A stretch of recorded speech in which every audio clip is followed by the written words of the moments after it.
Assista Tube Channel. As melhores indicações de conteúdos em um só lugar. Inscreva-se no nosso canal e ative o sininho das notificações para ficar por dentro de tudo. Jenny e Steve são um casal comum, daqueles que você poderia encontrar em qualquer lugar. Não tem nada exagerado, nada caricato. Eles discutem pequenas coisas, fazem piadas, falam sobre o futuro. E é justamente essa normalidade que faz tudo funcionar tão bem. Steve quer impressionar. Ele planejou um fim de semana romântico em um lago isolado, Eden Lake, um lugar afastado da cidade, cercado por natureza. A ideia é simples: relaxar, nadar, acampar e talvez dar um passo importante na relação. Ele carrega um anel no bolso. Ele quer pedir Jane em casamento. No posto de gasolina, no restaurante da estrada, o ambiente é hostil. Há olhares atravessados, um grupo de adolescentes barulhentos e agressivos já aparece ali, marcando o território. A câmera não faz nada muito explícito, mas a tensão está ali, latente. Você sente que aquilo não é apenas jovens sendo jovens. Quando o casal finalmente chega ao lago, o cenário é bonito, quase paradisíaco. Água calma, árvores altas, silêncio. Só que esse silêncio não é confortável. É aquele tipo de silêncio que parece observar você de volta. Eles montam a barraca, tentam aproveitar o momento. Jane demonstra certo incômodo com o isolamento. Ela comenta sobre os adolescentes que viram antes. Steve minimiza. Ele acredita que está tudo sob controle. E aqui já começa o conflito sutil entre eles. Ela é mais cautelosa, ele é mais orgulhoso. A primeira grande ruptura acontece quando o grupo de adolescentes invade o espaço deles. Eles chegam com motos, música alta, cachorro agressivo. Não pedem licença, não respeitam. Eles simplesmente ocupam. O líder do grupo, Brett, interpretado por Jack O'Connell, não é apenas um garoto rebelde. Ele é frio. O olhar dele não é de quem está só provocando, é de quem gosta de testar limites. Ele encara Steve como se estivesse medindo força, como se aquilo fosse um jogo. E Steve cai no jogo. Ele tenta manter postura. Primeiro pede educadamente para abaixarem a música. Depois, quando percebe que está sendo ignorado, começa a reagir com mais firmeza. E é aqui que o filme mostra algo muito real: o orgulho masculino. A necessidade de não parecer fraco diante de outros homens, mesmo que esses homens sejam adolescentes. Jenny percebe que aquilo pode escalar. Ela sugere que deixem para lá, que mudem de lugar. Mas Steve insiste. Ele quer impor respeito. E os adolescentes percebem isso. Há um momento crucial em que o cachorro do grupo ameaça Jane. A tensão fica quase insuportável. O espaço que era para ser romântico se transforma em território hostil. O lago deixa de ser um paraíso e começa a parecer uma armadilha. Durante a noite, o grupo volta. Eles roubam pertences do casal, provocam, gritam. E quando Steve decide confrontá-los novamente, tudo desanda de vez. Depois do primeiro confronto físico, tudo muda de tom. Não existe mais aquela ilusão de que são só adolescentes irritantes. Quando Steve parte para cima de Brett para recuperar as chaves do carro e o celular, a situação explode. A briga é feia, desorganizada, crua. Não na luta de cinema coreografada, é desespero puro. E então acontece o acidente. O cachorro do grupo ataca, Steve reage e o animal acaba morto. É um momento brutal, não só pela violência, mas porque você percebe que a partir dali não há mais volta. Aquilo deixa de ser provocação juvenil e vira algo pessoal. Brett não vê mais Steve como um adulto chato, ele vê como inimigo. E Brett não é um garoto comum. Interpretado por Jack O'Connell, ele tem um olhar que não demonstra culpa. Ele transforma humilhação em combustível. Ele precisa recuperar o controle diante do grupo. Ele precisa mostrar que ninguém o enfrenta e sai impune. Quando o casal tenta fugir, o carro não funciona. As chaves foram jogadas no lago. O celular desapareceu. A estrada parece longe demais. E ali, o filme começa a apertar o circo. Steve e Jeannie entram na floresta tentando escapar, mas agora os adolescentes não estão apenas seguindo, eles estão caçando. A perseguição é sufocante porque não tem música exagerada guiando emoção. É silêncio, respiração pesada, galhos quebrando, passos correndo na terra. A câmera treme junto com eles. Você sente o cansaço, sente o medo. Em determinado momento, Steve é capturado. E aqui, o filme muda de perspectiva emocional. Até então, Steve era o mais impulsivo, o que queria enfrentar. Agora, ele está imobilizado, vulnerável, amarrado como um animal. A hierarquia inverte. O adulto vira presa, os adolescentes viram predadores. E o mais perturbador não é só a violência, é o comportamento do grupo. Alguns demonstram dúvida, um ou outro hesita, mas Brett manipula, ele pressiona, ele transforma a agressão em espetáculo. Ele usa o medo de exclusão como arma psicológica. Tem uma cena específica que é quase insuportável. Eles forçam um dos meninos a participar da violência para provar lealdade. O medo nos olhos daquele garoto mostra que nem todos ali nasceram monstros, mas estão sendo moldados naquele momento.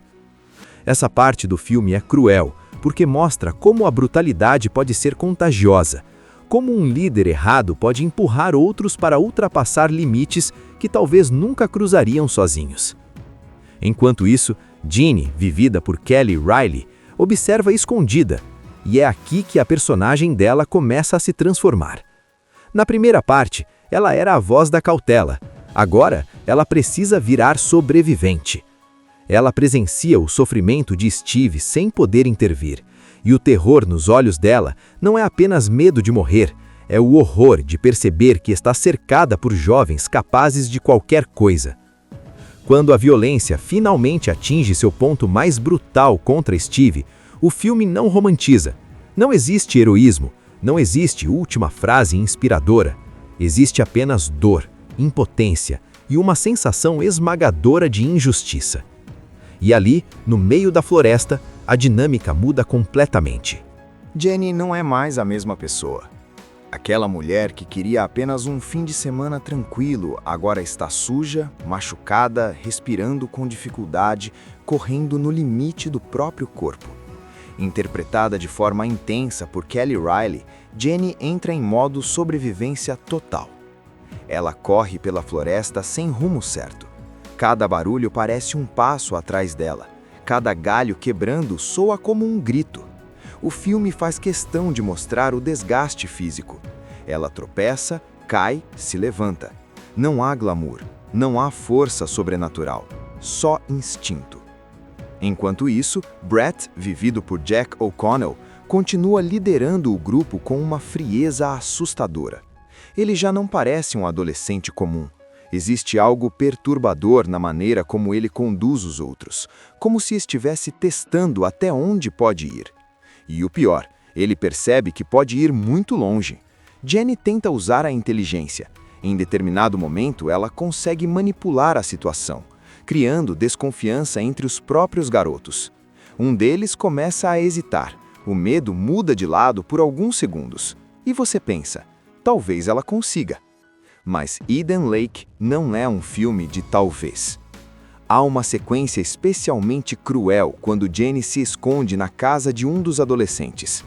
Ali, o filme faz algo ainda mais desconfortável. Ele mostra os adultos, pais, responsáveis, pessoas que deveriam impor limites. E o que vemos? Indiferença, hostilidade, negação. Jenny entra naquela casa achando que finalmente encontrou ajuda. Ela está machucada, desesperada, claramente vítima de algo horrível. Mas quando começa a contar o que aconteceu, a atmosfera muda. Os pais não enxergam os próprios filhos como monstros. Eles enxergam Jenny como ameaça. E aí o filme entrega seu golpe final. O terror deixa de ser apenas físico. Ele vira social, estrutural. Não é só um grupo de jovens violentos. É um ambiente que protege essa violência, que fecha os olhos, que escolhe a lealdade familiar acima da verdade. Quando Brett entra na casa, o olhar dele diz tudo. Ele sabe que está protegido. Ele sabe que ninguém ali vai entregá-lo. A última parte é sufocante porque você percebe que Jenny não está lutando apenas contra adolescentes selvagens. Ela está presa em um sistema onde ninguém quer assumir responsabilidade. onde admitir o erro significa destruir a própria estrutura familiar. O desfecho é cruel, frio e profundamente perturbador. Não há resgate heróico, não há justiça poética. O filme termina deixando um gosto amargo, quase revoltante. Você sente raiva, sente impotência. E talvez esse seja o verdadeiro horror de Eden Lake. Não é apenas sobre violência juvenil. Não é apenas sobre um fim de semana que deu errado. É sobre o que acontece quando a sociedade falha em impor limites. Quando a violência é normalizada. Quando o mal não precisa se esconder. O lago, que no começo parecia um refúgio romântico, termina como símbolo de isolamento total. Um lugar onde ninguém escuta seus gritos. E quando os créditos sobem, o que fica não é só medo. Jenny e Steve são um casal comum, daqueles que você poderia encontrar em qualquer lugar. Não tem nada exagerado, nada caricato. Eles discutem pequenas coisas, fazem piadas, falam sobre o futuro. E é justamente essa normalidade que faz tudo funcionar tão bem. Steve quer impressionar. Ele planejou um fim de semana romântico em um lago isolado, Eden Lake, um lugar afastado da cidade, cercado por natureza. A ideia é simples: relaxar, nadar, acampar e talvez dar um passo importante na relação. Ele carrega um anel no bolso. Ele quer pedir Jane em casamento. No posto de gasolina, no restaurante da estrada, o ambiente é hostil. Há olhares atravessados. Um grupo de adolescentes barulhentos e agressivos já aparece ali, marcando o território. A câmera não faz nada muito explícito, mas a tensão está ali, latente. Você sente que aquilo não é apenas jovens sendo jovens. Quando o casal finalmente chega ao lago, o cenário é bonito, quase paradisíaco. Água calma, árvores altas, silêncio. Só que esse silêncio não é confortável. É aquele tipo de silêncio que parece observar você de volta. Eles montam a barraca, tentam aproveitar o momento. Jane demonstra certo incômodo com o isolamento. Ela comenta sobre os adolescentes que viram antes. Steve minimiza. Ele acredita que está tudo sob controle. E aqui já começa o conflito sutil entre eles. Ela é mais cautelosa, ele é mais orgulhoso. A primeira grande ruptura acontece quando o grupo de adolescentes invade o espaço deles. Eles chegam com motos, música alta, cachorro agressivo. Não pedem licença, não respeitam. Eles simplesmente ocupam. O líder do grupo, Brett, interpretado por Jack O'Connell, não é apenas um garoto rebelde. Ele é frio. O olhar dele não é de quem está só provocando, é de quem gosta de testar limites. Ele encara Steve como se estivesse medindo força, como se aquilo fosse um jogo. E Steve cai no jogo. Ele tenta manter postura. Primeiro pede educadamente para abaixarem a música. Depois, quando percebe que está sendo ignorado, começa a reagir com mais firmeza. E é aqui que o filme mostra algo muito real: o orgulho masculino. A necessidade de não parecer fraco diante de outros homens, mesmo que esses homens sejam adolescentes. Jenny percebe que aquilo pode escalar. Ela sugere que deixem para lá, que mudem de lugar. Mas Steve insiste, ele quer impor respeito. E os adolescentes percebem isso. Há um momento crucial em que o cachorro do grupo ameaça Jenny. A tensão fica quase insuportável. O espaço que era para ser romântico se transforma em território hostil. O lago deixa de ser um paraíso e começa a parecer uma armadilha. Durante a noite, o grupo volta. Eles roubam pertences do casal, provocam, gritam. E quando Steve decide confrontá-los novamente, tudo desanda de vez. Depois do primeiro confronto físico, tudo muda de tom. Não existe mais aquela ilusão de que são só adolescentes irritantes. Quando Steve parte para cima de Brett para recuperar as chaves do carro e o celular, a situação explode. A briga é feia, desorganizada, crua. Não na luta de cinema coreografada, é desespero puro. E então acontece o acidente. O cachorro do grupo ataca, Steve reage e o animal acaba morto. É um momento brutal, não só pela violência, mas porque você percebe que a partir dali não há mais volta. Aquilo deixa de ser provocação juvenil e vira algo pessoal. Brett não vê mais Steve como um adulto chato, ele vê como inimigo. E Brett não é um garoto comum. Interpretado por Jack O'Connell, ele tem um olhar que não demonstra culpa. Ele transforma a humilhação em combustível. Ele precisa recuperar o controle diante do grupo. Ele precisa mostrar que ninguém o enfrenta e sai impune. Quando o casal tenta fugir, o carro não funciona. As chaves foram jogadas no lago. O celular desapareceu. A estrada parece longe demais. E ali, o filme começa a apertar o circo. Steve e Ginny entram na floresta tentando escapar, mas agora os adolescentes não estão apenas seguindo, eles estão caçando.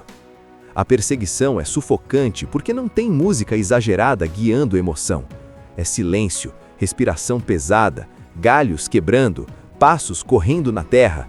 A câmera treme junto com eles. Você sente o cansaço, sente o medo. Em determinado momento, Steve é capturado. E aqui, o filme muda de perspectiva emocional.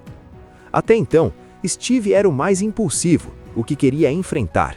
Agora, ele está imobilizado, vulnerável, amarrado como um animal. A hierarquia inverte. O adulto vira presa, os adolescentes viram predadores.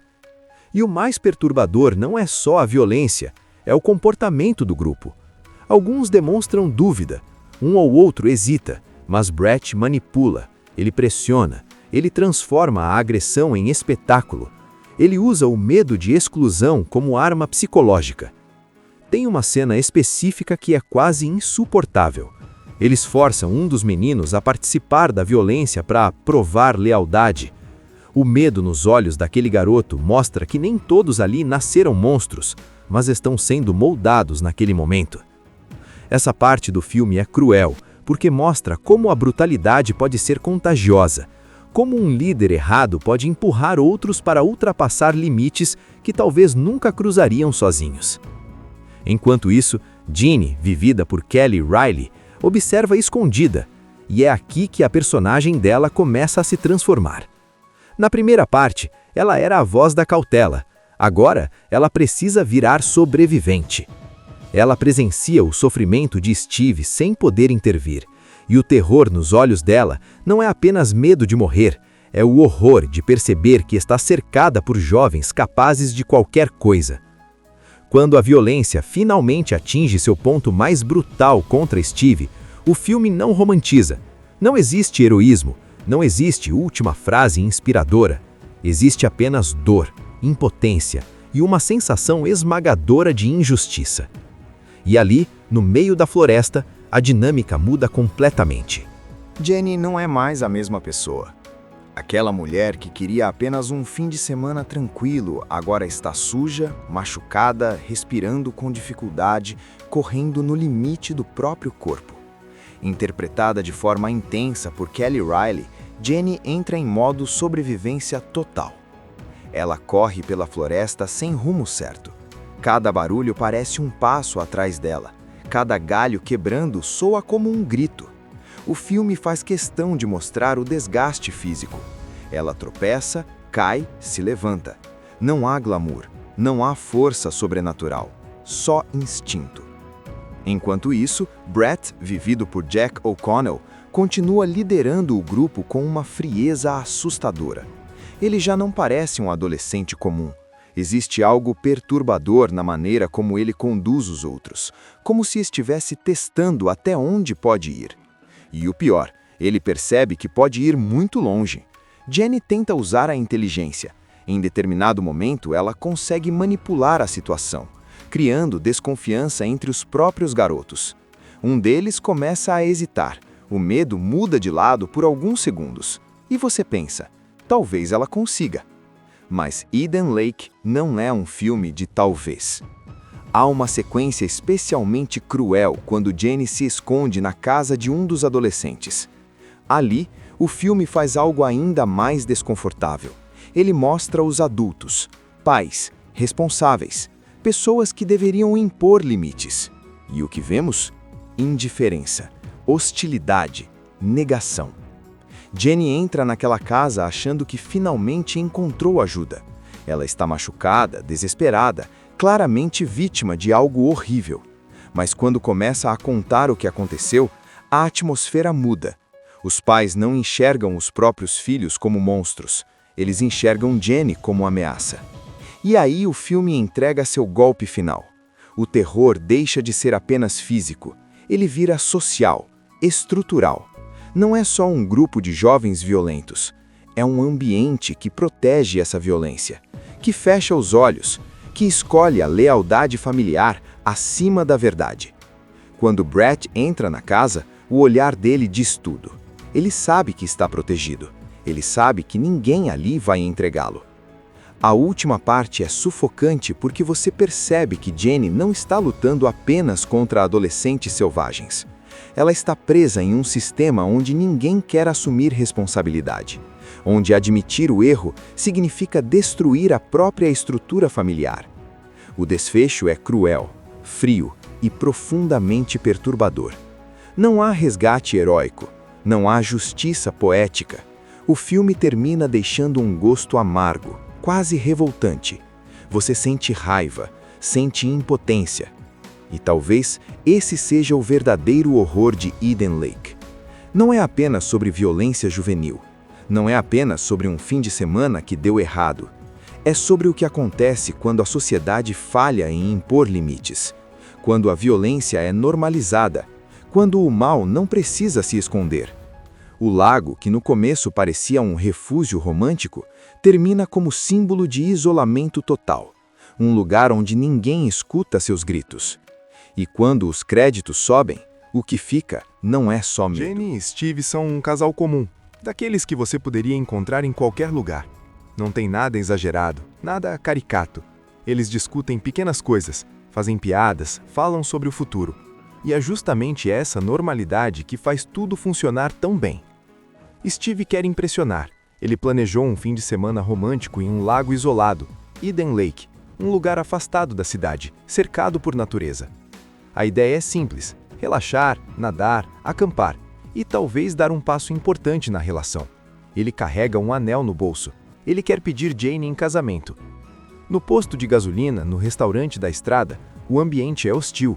Há olhares atravessados. Um grupo de adolescentes barulhentos e agressivos já aparece ali, marcando o território. A câmera não faz nada muito explícito, mas a tensão está ali, latente. Você sente que aquilo não é apenas jovens sendo jovens. Quando o casal finalmente chega ao lago, o cenário é bonito, quase paradisíaco. Água calma, árvores altas, silêncio. Só que esse silêncio não é confortável. É aquele tipo de silêncio que parece observar você de volta. Eles montam a barraca, tentam aproveitar o momento. Jane demonstra certo incômodo com o isolamento. Ela comenta sobre os adolescentes que viram antes. Steve minimiza. Ele acredita que está tudo sob controle. E aqui já começa o conflito sutil entre eles. Ela é mais cautelosa, ele é mais orgulhoso. A primeira grande ruptura acontece quando o grupo de adolescentes invade o espaço deles. Eles chegam com motos, música alta, cachorro agressivo. Não pedem licença, não respeitam. Eles simplesmente ocupam. O líder do grupo, Brett, interpretado por Jack O'Connell, não é apenas um garoto rebelde. Ele é frio. O olhar dele não é de quem está só provocando, é de quem gosta de testar limites. Ele encara Steve como se estivesse medindo força, como se aquilo fosse um jogo. E Steve cai no jogo. Ele tenta manter postura. Primeiro pede educadamente para abaixarem a música. Depois, quando percebe que está sendo ignorado, começa a reagir com mais firmeza. E é aqui que o filme mostra algo muito real: o orgulho masculino. A necessidade de não parecer fraco diante de outros homens, mesmo que esses homens sejam adolescentes. Jenny percebe que aquilo pode escalar. Ela sugere que deixem para lá, que mudem de lugar. Mas Steve insiste, ele quer impor respeito. E os adolescentes percebem isso. Há um momento crucial em que o cachorro do grupo ameaça Jane. A tensão fica quase insuportável. O espaço que era para ser romântico se transforma em território hostil.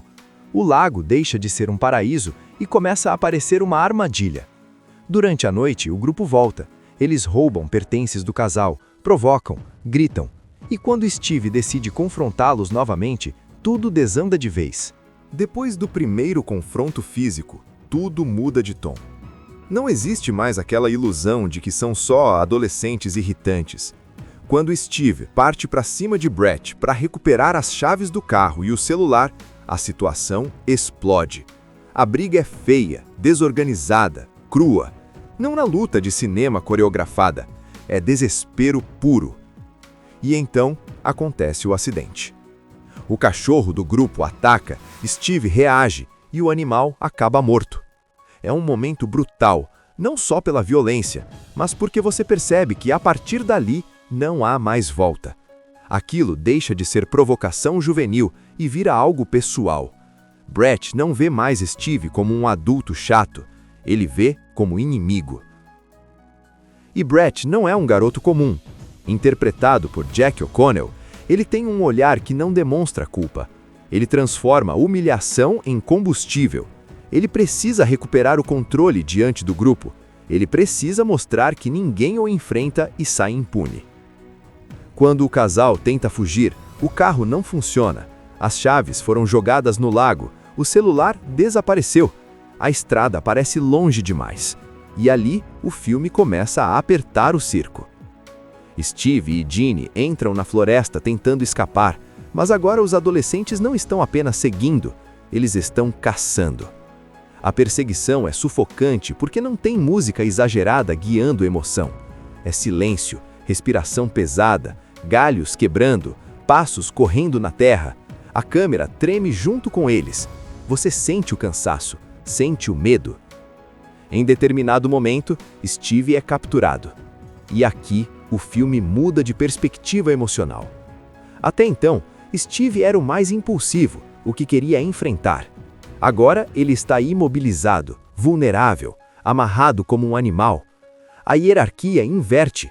O adulto vira presa, os adolescentes viram predadores. E o mais perturbador não é só a violência, é o comportamento do grupo. Alguns demonstram dúvida, um ou outro hesita, mas Brett manipula. Ele pressiona, ele transforma a agressão em espetáculo. Ele usa o medo de exclusão como arma psicológica. Tem uma cena específica que é quase insuportável. Eles forçam um dos meninos a participar da violência para provar lealdade. O medo nos olhos daquele garoto mostra que nem todos ali nasceram monstros, mas estão sendo moldados naquele momento. Essa parte do filme é cruel, porque mostra como a brutalidade pode ser contagiosa, como um líder errado pode empurrar outros para ultrapassar limites que talvez nunca cruzariam sozinhos. Enquanto isso, Ginny, vivida por Kelly Riley, observa escondida, e é aqui que a personagem dela começa a se transformar. Na primeira parte, ela era a voz da cautela, agora ela precisa virar sobrevivente. Ela presencia o sofrimento de Steve sem poder intervir, e o terror nos olhos dela não é apenas medo de morrer, é o horror de perceber que está cercada por jovens capazes de qualquer coisa. Quando a violência finalmente atinge seu ponto mais brutal contra Steve, o filme não romantiza. Não existe heroísmo, não existe última frase inspiradora. Existe apenas dor, impotência e uma sensação esmagadora de injustiça. E ali, no meio da floresta, a dinâmica muda completamente. Jenny não é mais a mesma pessoa. Aquela mulher que queria apenas um fim de semana tranquilo agora está suja, machucada, respirando com dificuldade, correndo no limite do próprio corpo. Interpretada de forma intensa por Kelly Riley, Jenny entra em modo sobrevivência total. Ela corre pela floresta sem rumo certo. Cada barulho parece um passo atrás dela. Cada galho quebrando soa como um grito. O filme faz questão de mostrar o desgaste físico. Ela tropeça, cai, se levanta. Não há glamour, não há força sobrenatural, só instinto. Enquanto isso, Brett, vivido por Jack O'Connell, continua liderando o grupo com uma frieza assustadora. Ele já não parece um adolescente comum. Existe algo perturbador na maneira como ele conduz os outros, como se estivesse testando até onde pode ir. E o pior, ele percebe que pode ir muito longe. Jenny tenta usar a inteligência. Em determinado momento, ela consegue manipular a situação, criando desconfiança entre os próprios garotos. Um deles começa a hesitar. O medo muda de lado por alguns segundos. E você pensa, talvez ela consiga.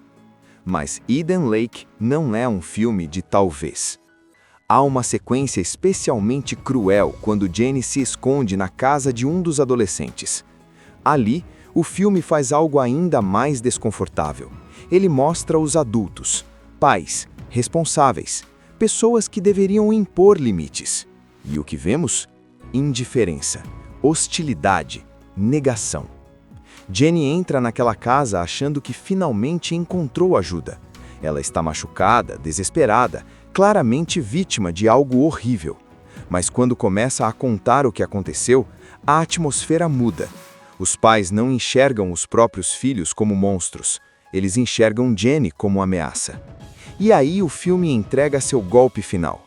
O terror deixa de ser apenas físico. Ele vira social, estrutural. Não é só um grupo de jovens violentos.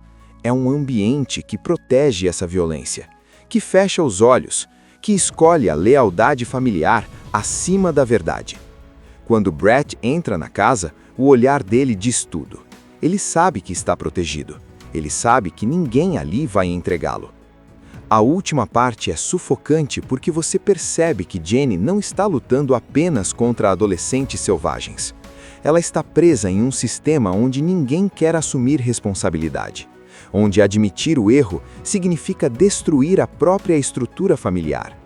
O desfecho é cruel, frio e profundamente perturbador. Não há resgate heróico, não há justiça poética. O filme termina deixando um gosto amargo, quase revoltante. Você sente raiva, sente impotência.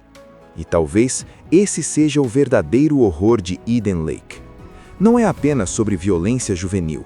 Não é apenas sobre um fim de semana que deu errado. É sobre o que acontece quando a sociedade falha em impor limites. Quando a violência é normalizada. Quando o mal não precisa se esconder. O lago, que no começo parecia um refúgio romântico, termina como símbolo de isolamento total. Um lugar onde ninguém escuta seus gritos. E quando os créditos sobem, o que fica não é só medo. Jenny e Steve são um casal comum, daqueles que você poderia encontrar em qualquer lugar. Não tem nada exagerado, nada caricato. Eles discutem pequenas coisas, fazem piadas, falam sobre o futuro. E é justamente essa normalidade que faz tudo funcionar tão bem. Steve quer impressionar. Ele planejou um fim de semana romântico em um lago isolado, Eden Lake, um lugar afastado da cidade, cercado por natureza. A ideia é simples: relaxar, nadar, acampar e talvez dar um passo importante na relação. Ele carrega um anel no bolso. Ele quer pedir Jane em casamento. No posto de gasolina, no restaurante da estrada, o ambiente é hostil. Há olhares atravessados. Um grupo de adolescentes barulhentos e agressivos já aparece ali, marcando o território. A câmera não faz nada muito explícito, mas a tensão está ali, latente. Você sente que aquilo não é apenas jovens sendo jovens. Quando o casal finalmente chega ao lago, o cenário é bonito, quase paradisíaco. Água calma, árvores altas, silêncio. Só que esse silêncio não é confortável. É aquele tipo de silêncio que parece observar você de volta. Eles montam a barraca, tentam aproveitar o momento. Jane demonstra certo incômodo com o isolamento. Ela comenta sobre os adolescentes que viram antes. Steve minimiza. Ele acredita que está tudo sob controle. E aqui já começa o conflito sutil entre eles. Ela é mais cautelosa, ele é mais orgulhoso. A primeira grande ruptura acontece quando o grupo de adolescentes invade o espaço deles. Eles chegam com motos, música alta, cachorro agressivo. Não pedem licença, não respeitam.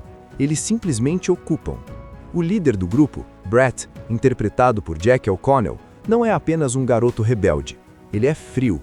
O olhar dele não é de quem está só provocando, é de quem gosta de testar limites. Ele encara Steve como se estivesse medindo força, como se aquilo fosse um jogo. E Steve cai no jogo. Ele tenta manter postura. Primeiro pede educadamente para abaixarem a música. Depois, quando percebe que está sendo ignorado, começa a reagir com mais firmeza. E é aqui que o filme mostra algo muito real: o orgulho masculino. A necessidade de não parecer fraco diante de outros homens, mesmo que esses homens sejam adolescentes. Jenny percebe que aquilo pode escalar. Ela sugere que deixem para lá, que mudem de lugar. Mas Steve insiste. Ele quer impor respeito. E os adolescentes percebem isso. Há um momento crucial em que o cachorro do grupo ameaça Jane. A tensão fica quase insuportável. O espaço que era para ser romântico se transforma em território hostil. O lago deixa de ser um paraíso e começa a aparecer uma armadilha. Durante a noite, o grupo volta. Eles roubam pertences do casal, provocam, gritam. E quando Steve decide confrontá-los novamente, tudo desanda de vez. Depois do primeiro confronto físico, tudo muda de tom. Não existe mais aquela ilusão de que são só adolescentes irritantes. Quando Steve parte para cima de Brett para recuperar as chaves do carro e o celular, a situação explode. A briga é feia, desorganizada, crua. Não na luta de cinema coreografada, é desespero puro. E então acontece o acidente.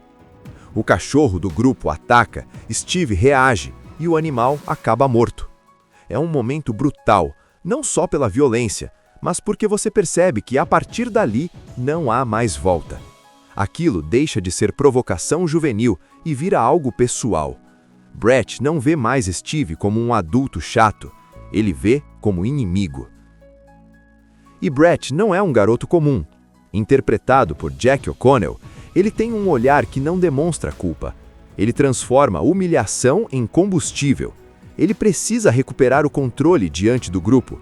Ele precisa mostrar que ninguém o enfrenta e sai impune. Quando o casal tenta fugir, o carro não funciona. As chaves foram jogadas no lago, o celular desapareceu. A estrada parece longe demais. E ali, o filme começa a apertar o circo. Steve e Ginny entram na floresta tentando escapar, mas agora os adolescentes não estão apenas seguindo, eles estão caçando. A perseguição é sufocante porque não tem música exagerada guiando emoção. É silêncio, respiração pesada, galhos quebrando, passos correndo na terra. A câmera treme junto com eles. Você sente o cansaço, sente o medo. Em determinado momento, Steve é capturado. E aqui, o filme muda de perspectiva emocional. Até então, Steve era o mais impulsivo, o que queria enfrentar. Agora ele está imobilizado, vulnerável, amarrado como um animal. A hierarquia inverte. O adulto vira presa, os adolescentes viram predadores. E o mais perturbador não é só a violência, é o comportamento do grupo. Alguns demonstram dúvida, um ou outro hesita, mas Brett manipula, ele pressiona, ele transforma a agressão em espetáculo. Ele usa o medo de exclusão como arma psicológica. Tem uma cena específica que é quase insuportável. Eles forçam um dos meninos a participar da violência para provar lealdade. O medo nos olhos daquele garoto mostra que nem todos ali nasceram monstros, mas estão sendo moldados naquele momento. Essa parte do filme é cruel, porque mostra como a brutalidade pode ser contagiosa, como um líder errado pode empurrar outros para ultrapassar limites que talvez nunca cruzariam sozinhos. Enquanto isso, Ginny, vivida por Kelly Riley, observa escondida, e é aqui que a personagem dela começa a se transformar. Na primeira parte, ela era a voz da cautela. Agora, ela precisa virar sobrevivente. Ela presencia o sofrimento de Steve sem poder intervir. E o terror nos olhos dela não é apenas medo de morrer, é o horror de perceber que está cercada por jovens capazes de qualquer coisa. Quando a violência finalmente atinge seu ponto mais brutal contra Steve, o filme não romantiza. Não existe heroísmo, não existe última frase inspiradora. Existe apenas dor, impotência e uma sensação esmagadora de injustiça. E ali, no meio da floresta, a dinâmica muda completamente. Jenny não é mais a mesma pessoa. Aquela mulher que queria apenas um fim de semana tranquilo agora está suja, machucada, respirando com dificuldade, correndo no limite do próprio corpo. Interpretada de forma intensa por Kelly Riley, Jenny entra em modo sobrevivência total. Ela corre pela floresta sem rumo certo. Cada barulho parece um passo atrás dela. Cada galho quebrando soa como um grito. O filme faz questão de mostrar o desgaste físico. Ela tropeça, cai, se levanta. Não há glamour, não há força sobrenatural, só instinto. Enquanto isso, Brett, vivido por Jack O'Connell, continua liderando o grupo com uma frieza assustadora. Ele já não parece um adolescente comum. Existe algo perturbador na maneira como ele conduz os outros, como se estivesse testando até onde pode ir. E o pior, ele percebe que pode ir muito longe. Jenny tenta usar a inteligência. Em determinado momento, ela consegue manipular a situação, criando desconfiança entre os próprios garotos. Um deles começa a hesitar. O medo muda de lado por alguns segundos. E você pensa, talvez ela consiga. Mas Eden Lake não é um filme de talvez. Há uma sequência especialmente cruel quando Jenny se esconde na casa de um dos adolescentes. Ali, o filme faz algo ainda mais desconfortável. Ele mostra os adultos, pais, responsáveis, pessoas que deveriam impor limites. E o que vemos? Indiferença, hostilidade, negação. Jenny entra naquela casa achando que finalmente encontrou ajuda. Ela está machucada, desesperada, claramente vítima de algo horrível. Mas quando começa a contar o que aconteceu, a atmosfera muda. Os pais não enxergam os próprios filhos como monstros. Eles enxergam Jenny como ameaça. E aí o filme entrega seu golpe final. O terror deixa de ser apenas físico. Ele vira social, estrutural. Não é só um grupo de jovens violentos. É um ambiente que protege essa violência, que fecha os olhos, que escolhe a lealdade familiar acima da verdade. Quando Brett entra na casa, o olhar dele diz tudo. Ele sabe que está protegido. Ele sabe que ninguém ali vai entregá-lo. A última parte é sufocante porque você percebe que Jenny não está lutando apenas contra adolescentes selvagens. Ela está presa em um sistema onde ninguém quer assumir responsabilidade, onde admitir o erro significa destruir a própria estrutura familiar. O desfecho é cruel, frio e profundamente perturbador. Não há resgate heróico, não há justiça poética. O filme termina deixando um gosto amargo, quase revoltante. Você sente raiva, sente impotência. E talvez esse seja o verdadeiro horror de Eden Lake. Não é apenas sobre violência juvenil. Não é apenas sobre um fim de semana que deu errado. É sobre o que acontece quando a sociedade falha em impor limites. Quando a violência é normalizada. Quando o mal não precisa se esconder. O lago, que no começo parecia um refúgio romântico, termina como símbolo de isolamento total. Um lugar onde ninguém escuta seus gritos. E quando os créditos sobem, o que fica não é só medo. Jenny e Steve são um casal comum, daqueles que você poderia encontrar em qualquer lugar. Não tem nada exagerado, nada caricato. Eles discutem pequenas coisas, fazem piadas, falam sobre o futuro. E é justamente essa normalidade que faz tudo funcionar tão bem. Steve quer impressionar. Ele planejou um fim de semana romântico em um lago isolado, Eden Lake, um lugar afastado da cidade, cercado por natureza. A ideia é simples: relaxar, nadar, acampar e talvez dar um passo importante na relação. Ele carrega um anel no bolso. Ele quer pedir Jane em casamento. No posto de gasolina, no restaurante da estrada, o ambiente é hostil. Há olhares atravessados. Um grupo de adolescentes barulhentos e agressivos já aparece ali, marcando o território. A câmera não faz nada muito explícito, mas a tensão está ali, latente. Você sente que aquilo não é apenas jovens sendo jovens.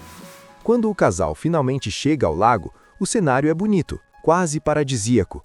Água calma, árvores altas, silêncio. Só que esse silêncio não é confortável.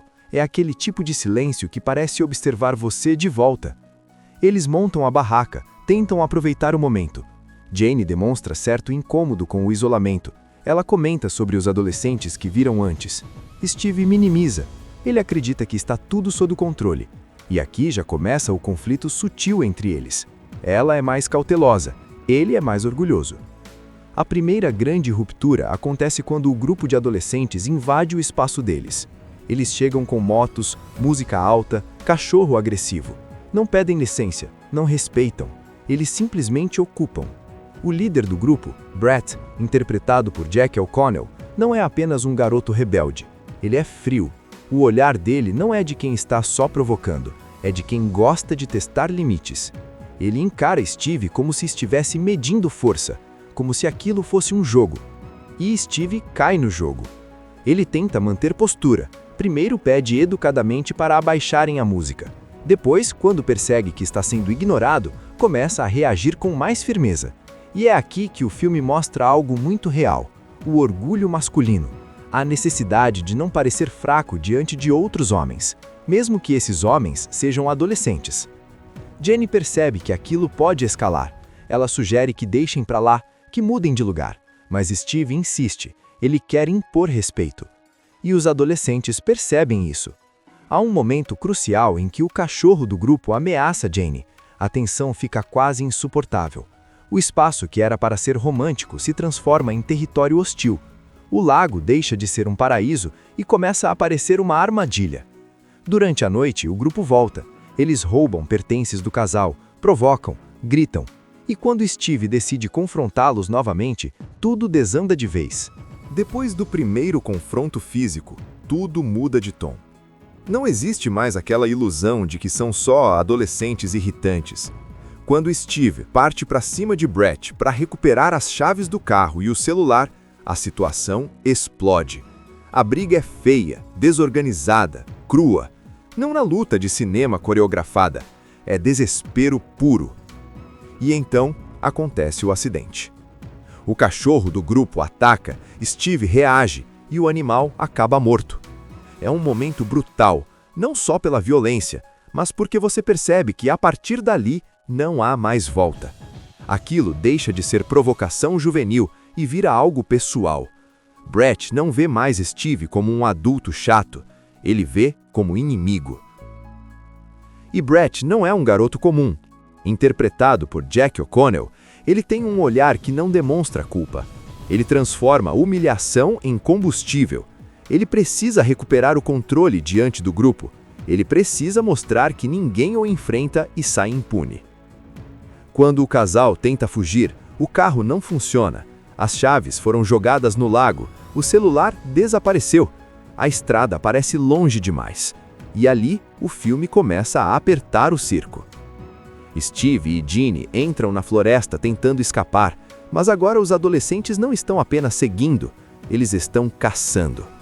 A perseguição é sufocante porque não tem música exagerada guiando emoção. É silêncio, respiração pesada, galhos quebrando, passos correndo na terra. A câmera treme junto com eles. Você sente o cansaço, sente o medo. Em determinado momento, Steve é capturado. E aqui, o filme muda de perspectiva emocional. Até então, Steve era o mais impulsivo, o que queria enfrentar.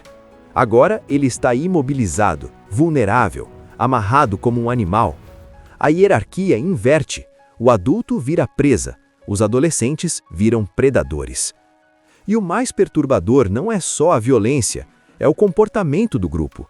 Alguns demonstram dúvida, um ou outro hesita, mas Brett manipula, ele pressiona, ele transforma a agressão em espetáculo. Ele usa o medo de exclusão como arma psicológica. Tem uma cena específica que é quase insuportável.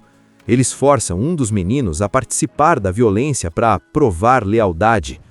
O medo nos olhos daquele garoto mostra que nem todos ali nasceram monstros, mas estão sendo moldados naquele momento.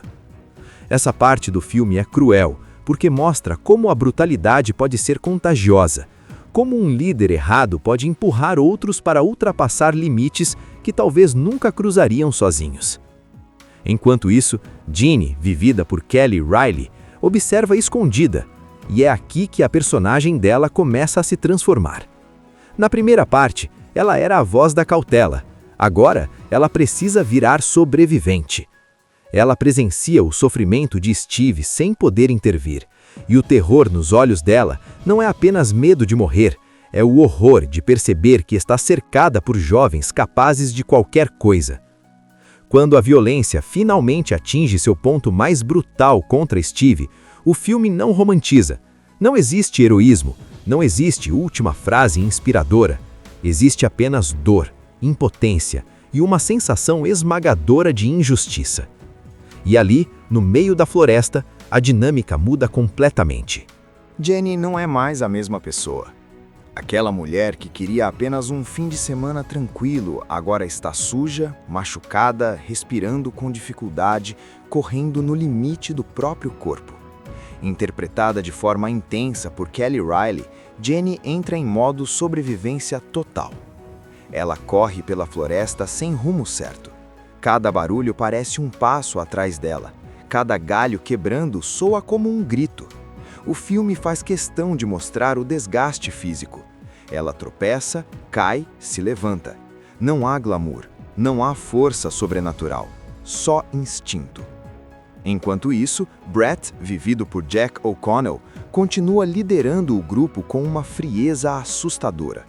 Ele já não parece um adolescente comum. Existe algo perturbador na maneira como ele conduz os outros, como se estivesse testando até onde pode ir. E o pior, ele percebe que pode ir muito longe. Jenny tenta usar a inteligência. Em determinado momento, ela consegue manipular a situação, criando desconfiança entre os próprios garotos. Um deles começa a hesitar. O medo muda de lado por alguns segundos. E você pensa, talvez ela consiga. Mas Eden Lake não é um filme de talvez. Há uma sequência especialmente cruel quando Jenny se esconde na casa de um dos adolescentes. Ali, o filme faz algo ainda mais desconfortável. Ele mostra os adultos, pais, responsáveis, pessoas que deveriam impor limites. E o que vemos? Indiferença, hostilidade, negação. Jenny entra naquela casa achando que finalmente encontrou ajuda.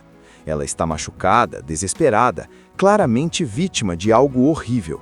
Mas quando começa a contar o que aconteceu, a atmosfera muda.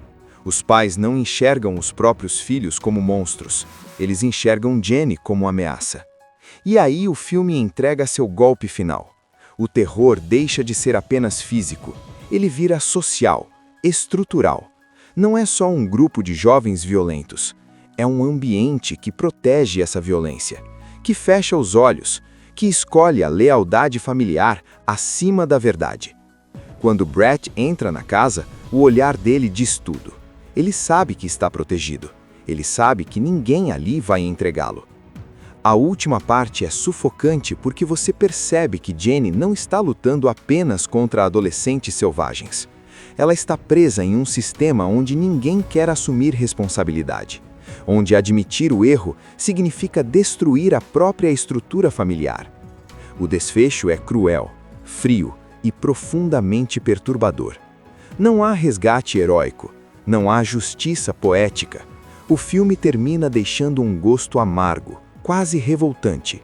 Você sente raiva, sente impotência. E talvez esse seja o verdadeiro horror de Eden Lake. Não é apenas sobre violência juvenil. Não é apenas sobre um fim de semana que deu errado. É sobre o que acontece quando a sociedade falha em impor limites. Quando a violência é normalizada. Quando o mal não precisa se esconder. O lago, que no começo parecia um refúgio romântico, termina como símbolo de isolamento total. Um lugar onde ninguém escuta seus gritos. E quando os créditos sobem, o que fica não é só medo. Jenny e Steve são um casal comum, daqueles que você poderia encontrar em qualquer lugar. Não tem nada exagerado, nada caricato. Eles discutem pequenas coisas, fazem piadas, falam sobre o futuro.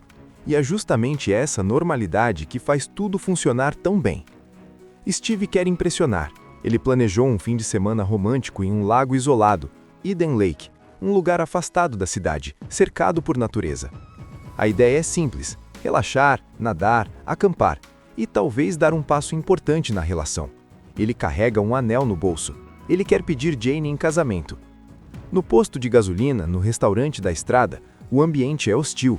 Há olhares atravessados. Um grupo de adolescentes barulhentos e agressivos já aparece ali, marcando o território. A câmera não faz nada muito explícito, mas a tensão está ali, latente. Você sente que aquilo não é apenas jovens sendo jovens. Quando o casal finalmente chega ao lago, o cenário é bonito, quase paradisíaco. Água calma, árvores altas, silêncio. Só que esse silêncio não é confortável. É aquele tipo de silêncio que parece observar você de volta. Eles montam a barraca, tentam aproveitar o momento. Jane demonstra certo incômodo com o isolamento. Ela comenta sobre os adolescentes que viram antes. Steve minimiza. Ele acredita que está tudo sob controle. E aqui já começa o conflito sutil entre eles. Ela é mais cautelosa, ele é mais orgulhoso. A primeira grande ruptura acontece quando o grupo de adolescentes invade o espaço deles. Eles chegam com motos, música alta, cachorro agressivo. Não pedem licença, não respeitam. Eles simplesmente ocupam. O líder do grupo, Brett, interpretado por Jack O'Connell, não é apenas um garoto rebelde. Ele é frio. O olhar dele não é de quem está só provocando, é de quem gosta de testar limites. Ele encara Steve como se estivesse medindo força, como se aquilo fosse um jogo. E Steve cai no jogo. Ele tenta manter postura. Primeiro pede educadamente para abaixarem a música. Depois, quando percebe que está sendo ignorado, começa a reagir com mais firmeza.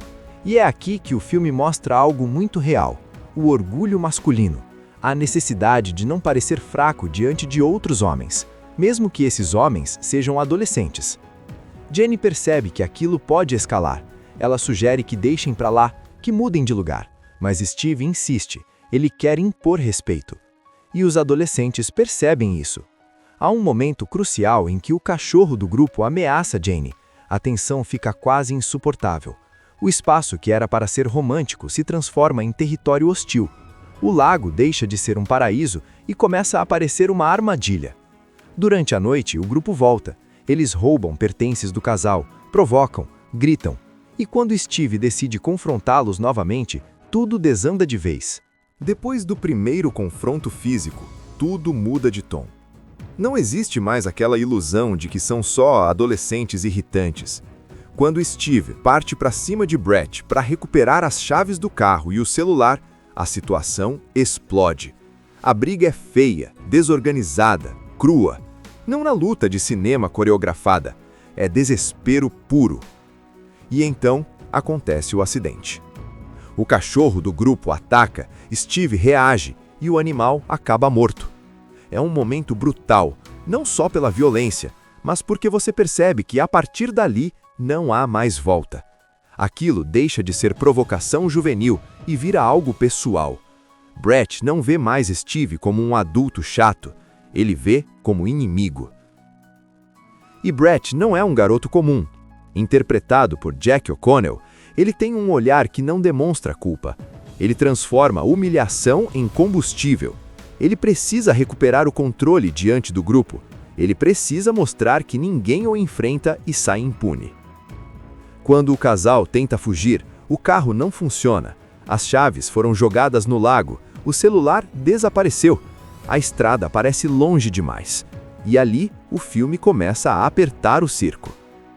Steve e Ginny entram na floresta tentando escapar, mas agora os adolescentes não estão apenas seguindo, eles estão caçando. A perseguição é sufocante porque não tem música exagerada guiando emoção. É silêncio, respiração pesada, galhos quebrando, passos correndo na terra. A câmera treme junto com eles. Você sente o cansaço, sente o medo. Em determinado momento, Steve é capturado. E aqui, o filme muda de perspectiva emocional. Até então, Steve era o mais impulsivo, o que queria enfrentar. Agora, ele está imobilizado, vulnerável, amarrado como um animal.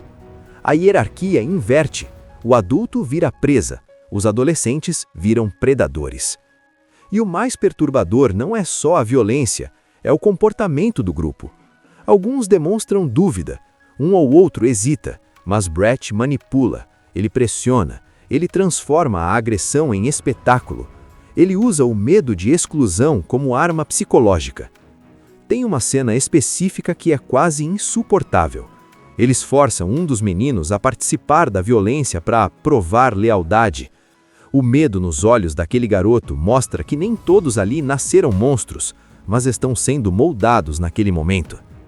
Essa parte do filme é cruel, porque mostra como a brutalidade pode ser contagiosa, como um líder errado pode empurrar outros para ultrapassar limites que talvez nunca cruzariam sozinhos.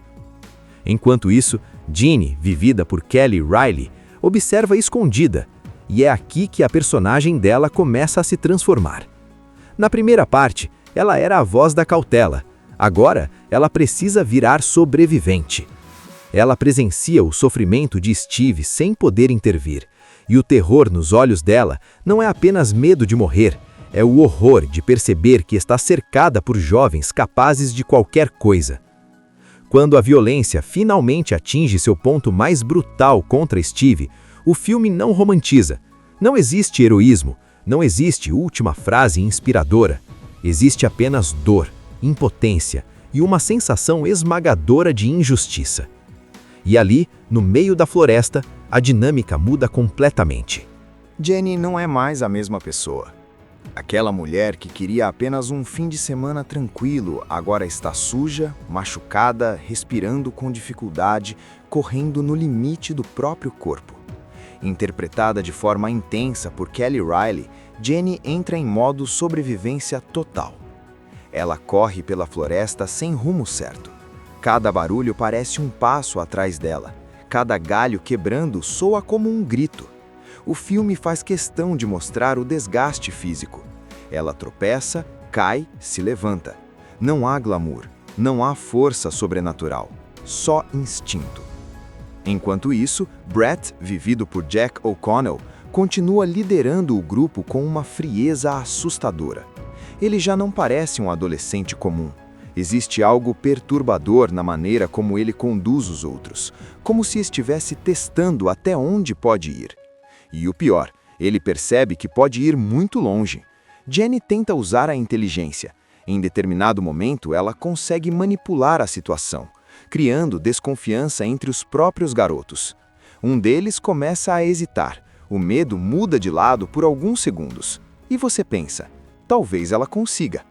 Mas Eden Lake não é um filme de talvez. Há uma sequência especialmente cruel quando Jenny se esconde na casa de um dos adolescentes. Ali, o filme faz algo ainda mais desconfortável. Ele mostra os adultos, pais, responsáveis, pessoas que deveriam impor limites. E o que vemos? Indiferença, hostilidade, negação. Jenny entra naquela casa achando que finalmente encontrou ajuda. Ela está machucada, desesperada, claramente vítima de algo horrível. Mas quando começa a contar o que aconteceu, a atmosfera muda. Os pais não enxergam os próprios filhos como monstros. Eles enxergam Jenny como ameaça. E aí o filme entrega seu golpe final. O terror deixa de ser apenas físico. Ele vira social, estrutural. Não é só um grupo de jovens violentos. É um ambiente que protege essa violência, que fecha os olhos, que escolhe a lealdade familiar acima da verdade. Quando Brett entra na casa, o olhar dele diz tudo. Ele sabe que está protegido. Ele sabe que ninguém ali vai entregá-lo. A última parte é sufocante porque você percebe que Jenny não está lutando apenas contra adolescentes selvagens. Ela está presa em um sistema onde ninguém quer assumir responsabilidade, onde admitir o erro significa destruir a própria estrutura familiar. O desfecho é cruel, frio e profundamente perturbador. Não há resgate heróico, não há justiça poética. O filme termina deixando um gosto amargo, quase revoltante. Você sente raiva, sente impotência. E talvez esse seja o verdadeiro horror de Eden Lake. Não é apenas sobre violência juvenil. Não é apenas sobre um fim de semana que deu errado. É sobre o que acontece quando a sociedade falha em impor limites. Quando a violência é normalizada. Quando o mal não precisa se esconder. O lago, que no começo parecia um refúgio romântico, termina como símbolo de isolamento total. Um lugar onde ninguém escuta seus gritos.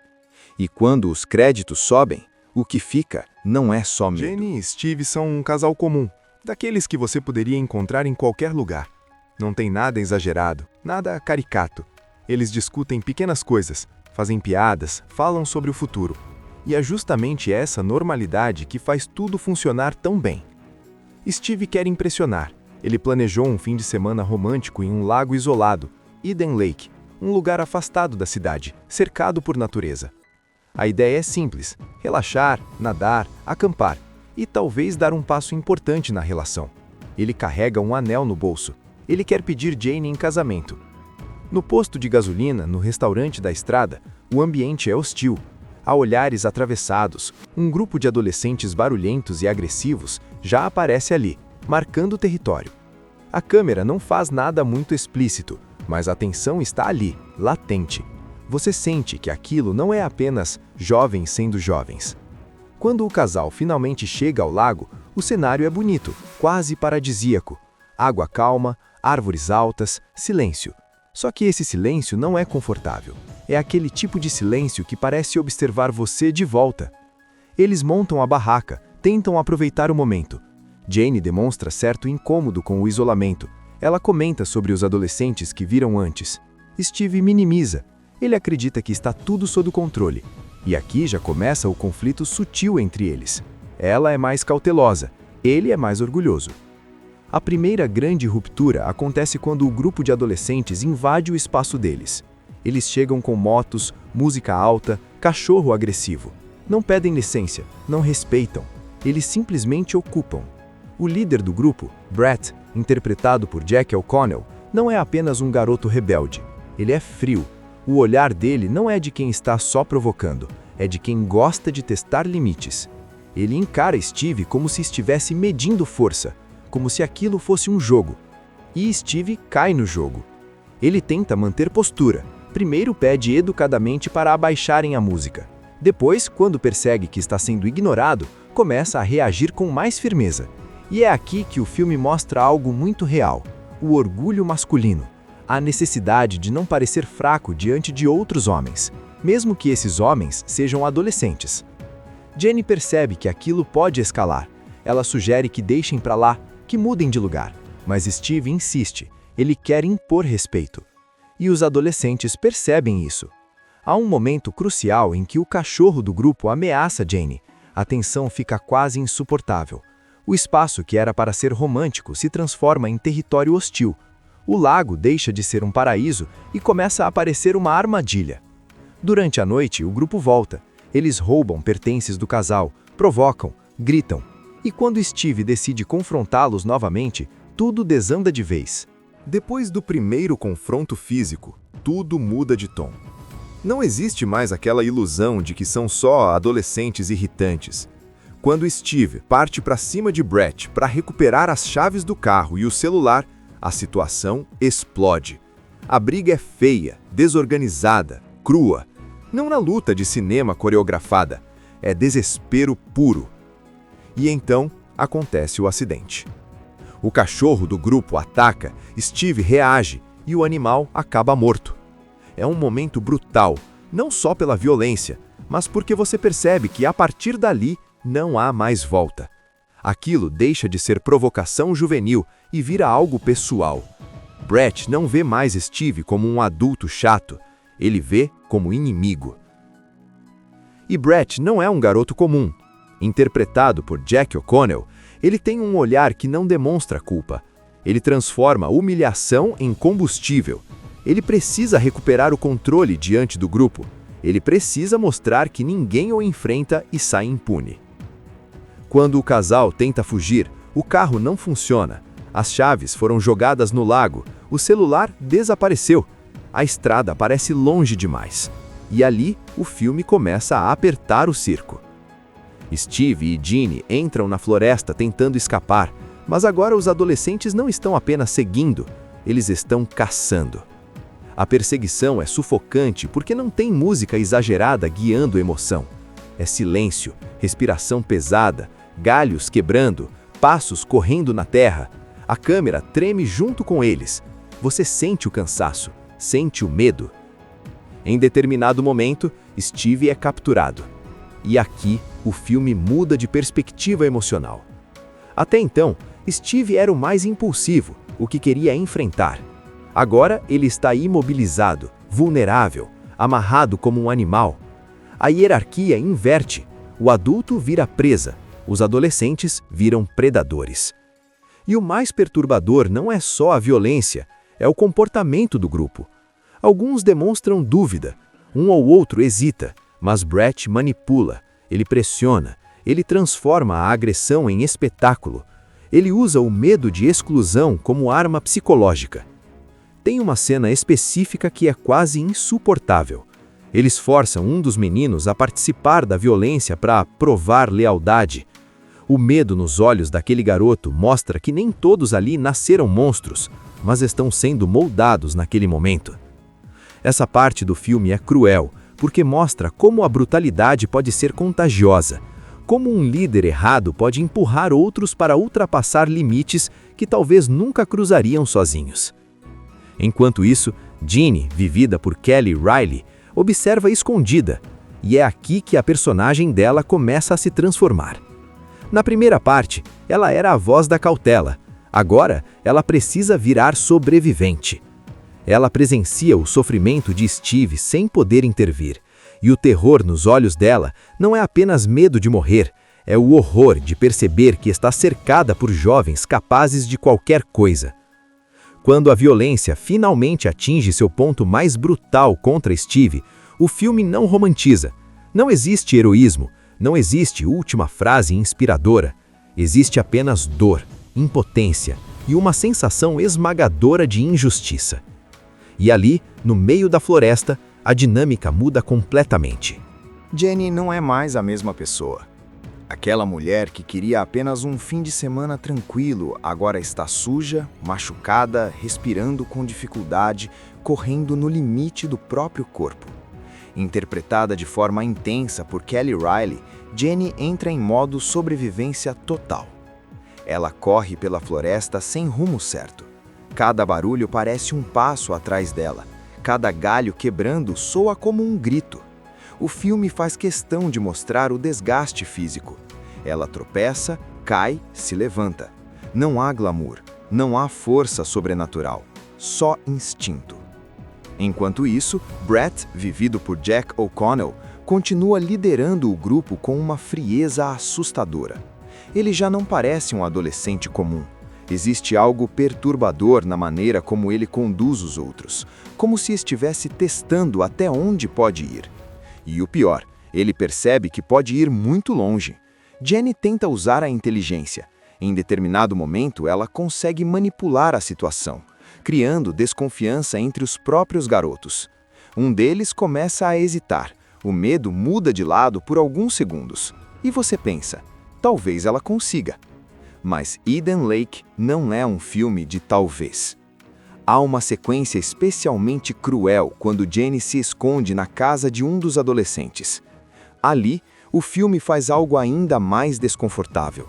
Ele mostra os adultos, pais, responsáveis, pessoas que deveriam impor limites. E o que vemos? Indiferença, hostilidade, negação. Jenny entra naquela casa achando que finalmente encontrou ajuda. Ela está machucada, desesperada, claramente vítima de algo horrível. Mas quando começa a contar o que aconteceu, a atmosfera muda. Os pais não enxergam os próprios filhos como monstros. Eles enxergam Jenny como ameaça. E aí o filme entrega seu golpe final. O terror deixa de ser apenas físico. Ele vira social, estrutural. Não é só um grupo de jovens violentos. É um ambiente que protege essa violência, que fecha os olhos, que escolhe a lealdade familiar acima da verdade. Quando Brett entra na casa, o olhar dele diz tudo. Ele sabe que está protegido. Ele sabe que ninguém ali vai entregá-lo. A última parte é sufocante porque você percebe que Jenny não está lutando apenas contra adolescentes selvagens. Ela está presa em um sistema onde ninguém quer assumir responsabilidade, onde admitir o erro significa destruir a própria estrutura familiar. O desfecho é cruel, frio e profundamente perturbador. Não há resgate heróico, não há justiça poética. O filme termina deixando um gosto amargo, quase revoltante. Você sente raiva, sente impotência. E talvez esse seja o verdadeiro horror de Eden Lake. Não é apenas sobre violência juvenil. Não é apenas sobre um fim de semana que deu errado. É sobre o que acontece quando a sociedade falha em impor limites. Quando a violência é normalizada. Quando o mal não precisa se esconder. O lago, que no começo parecia um refúgio romântico, termina como símbolo de isolamento total, um lugar onde ninguém escuta seus gritos. E quando os créditos sobem, o que fica não é só medo. Assista Tube Channel. As melhores indicações de conteúdos em um só lugar. Inscreva-se no nosso canal e ative o sininho das notificações para ficar por dentro de tudo.